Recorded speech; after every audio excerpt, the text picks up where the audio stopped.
మాజీ సీఎం జగన్ పై పోలీసులకు బ్రాహ్మణ చైతన్య వేదిక రాష్ట్ర అధ్యక్షుడు శ్రీధర్ ఫిర్యాదు చేశారు. తాడేపల్లిలోని క్యాంపు కార్యాలయం పేరుతో తన సొంత ఇంటికి 46 కోట్ల రూపాయల ప్రజాధనాన్ని వినియోగించుకున్నారని ఫిర్యాదులో పేర్కొన్నారు.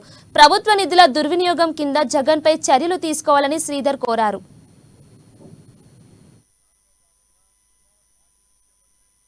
జగన్మోహన్ రెడ్డి గారు ఆయన క్యాంపు కార్యాలయం పేరుతో తాడేపల్లిలో సొంత ఇంటి నిర్మాణంలో క్యాంపు కార్యాలయం నిర్మించుకుంటున్నా అని చెప్పి ప్రభుత్వ ధనాన్ని విపరీతంగా దుర్వినియోగం చేయడం జరిగింది. దానిలో భాగంగా సుమారు 46 కోట్ల రూపాయల ఫర్నిచర్ ని, సీలింగ్ రూఫ్లు గాని, డిజిటల్ ఎక్విప్మెంట్ గాని, ఎలక్ట్రికల్ పరికరాలు గాని, లేదా సోఫా సెట్లు గాని, తదితర సామాన్లు ఏవైనా ఖరీదైన ఫర్నిచర్ సామాను, ఎలక్ట్రికల్ గూడ్స్, డిజిటల్ ఎక్విప్మెంట్లు, మళ్ళా ప్యానల్స్, రకరకాలు ఇవన్నీ కలిపి సుమారు 46 కోట్ల రూపాయలు దుర్వినియోగం చేయడం జరిగింది.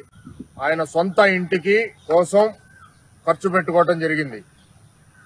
వాటిని ప్రభుత్వం మారి ఇప్పటికీ వారం రోజుల పైన గడుస్తున్నా ఇంతవరకు నేటి వరకు ఆ ఎక్విప్మెంట్ ని, ఆ ఫర్నిచర్ ని ప్రభుత్వానికి అందజేయకుండా ఉండటం జరిగింది.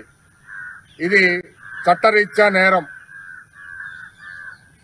ప్రభుత్వానికి సంబంధించి ముఖ్యమంత్రులకి ఎంత ఖర్చు పెట్టాలి, ఏ వస్తువులకి ఖర్చు పెట్టాలి అనేది మాజీ ముఖ్యమంత్రి